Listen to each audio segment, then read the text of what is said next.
Yesterday morning, we released a video discussing the Pincher scandal, resignations, and how the Prime Minister could fall. Literally 2 minutes later, that video was out of date, as it was reported that Boris Johnson had resigned on his own. So, what the f*** is going on? Why has Johnson stepped down? And, crucially, what happens next?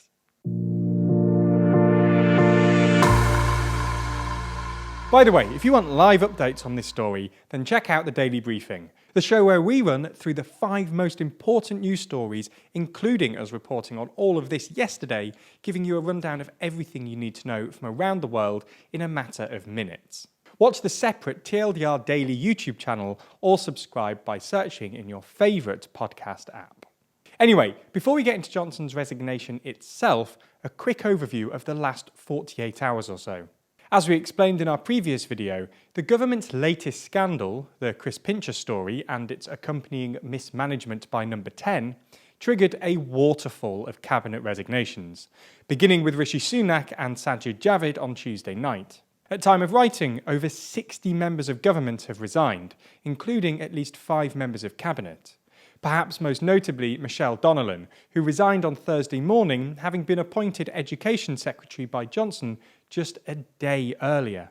In addition, Michael Gove was actually sacked, presumably for telling Johnson to resign, and various other cabinet ministers, including Ben Wallace and Nadhim Zahawi, who was only appointed as Chancellor on Tuesday, have also advised Johnson to resign. We should say that these numbers will almost definitely have changed since the video was written and finalised, given that the government is currently experiencing an average of more than 1 resignation per hour. To give you a bit of context, the previous record for the most government resignations in a single day was 11, which happened in 1932.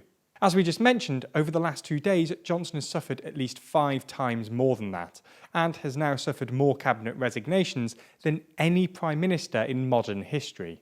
Anyway, while Johnson originally insisted that he wouldn't resign, early on Thursday morning the BBC reported that Johnson would announce his resignation at a speech around lunchtime. This ended up happening around 12:30 p.m, when the Prime Minister made a surprisingly frank speech. And the reason I have fought so hard in the last few days to continue to deliver that mandate in person was not just because I wanted to do so, but because I felt it was my job, my duty, my obligation to you to continue to do what we promised in 2019. I regret not to have been successful in those arguments, and of course it's painful not to be able to see through so many ideas and projects myself. But as we've seen at Westminster, the herd instinct is powerful. When the herd moves, it moves. And my friends, in politics, no one is remotely indispensable. And our brilliant and Darwinian system will produce another leader. And I want you to know how sad I am to be giving up the best job in the world. So Johnson has claimed that while he's on the way out, he'll remain in his current role until the autumn, at which point a new leader will have already been selected via a leadership election. So exactly how does this work, and what are we in for? Well, first we're going to need some resolution to the question of the resignations. Of the 358 Conservative MPs in government, there are between 160 and 170 so-called payroll government MPs, and therefore about 200 non-government backbench MPs. Now, considering that about 60 members of the government have resigned, this means that Johnson now needs to find 60 MPs from the 200 or so backbenchers as replacements. While this might sound easy, there are a lot of backbenchers after all, it's worth noting that at the confidence vote in early June, 148 MPs voted to get rid of Johnson. If we assume that most of them, let's say 80%, were backbenchers, which is reasonable given that, well, government ministers don't usually vote to bring down their own government, then that means at least 120 of them don't think Johnson should be Prime Minister, and so are unlikely to work in his government. This leaves Johnson with about 80 backbenchers to fill 60 seats. And that's without taking into account the fact that the sentiment amongst Conservative backbenchers towards Johnson is clearly significantly worse than it was a month ago when the confidence vote was held. Essentially, it's not clear that Johnson even has enough willing MPs to refill his own government. He could hypothetically reduce the size of his government, but this would be pretty desperate stuff. The point is that the next few days will be dominated by Johnson trying to get his government back to a position where they can, well, govern. Now, the difficulty for him here is that he'll be doing this at the same time that his backbenchers are actively trying to get rid of him.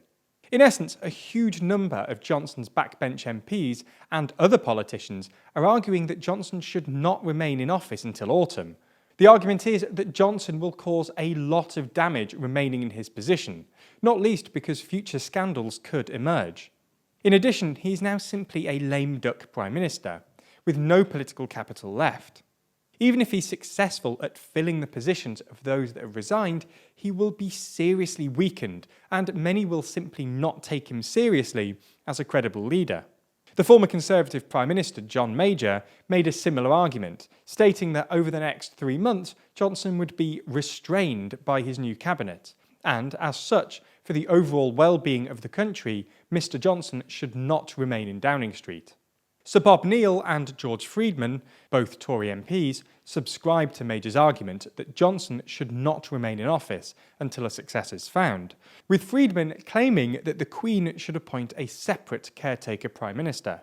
Some believe that Dominic Raab, the current Deputy Prime Minister, could be offered the job of interim Prime Minister until a successor can be decided. Right now, though, it's unclear whether this will happen. We just know that there is some significant support for it within the Conservative Party. Irrespective, whether Johnson remains as Prime Minister for another 3 months or whether a caretaker is appointed, a leadership election will absolutely be taking place. This process starts with Tory MPs putting their names forward for the job. Then their fellow Tory MPs vote on their favourites, and the one with the least support is progressively eliminated until just 2 remain. These 2 are presented to the wider Tory membership, who vote on which of these they'd like as leader. The winner then becomes Prime Minister. This is all expected to happen before the Conservative Party conference in October. There are many unknowns between now and then though, so if you want to be updated, then check out the Daily Briefing. That's our daily show where we explain 5 news stories every single day. We pick the big stories, the ones you need to know, as well as some smaller ones you might otherwise miss. So if you want to be better informed about the world around you and news all around the world, you really ought to subscribe. And it's only a few minutes every day, so what do you have to lose? We post a video version every weekday over on the TLDR Daily channel, so subscribe there. Or you can listen along to the podcast by searching for the TLDR Daily Briefing in your favourite podcast app. Thanks for all your support, and I hope you enjoy the new show.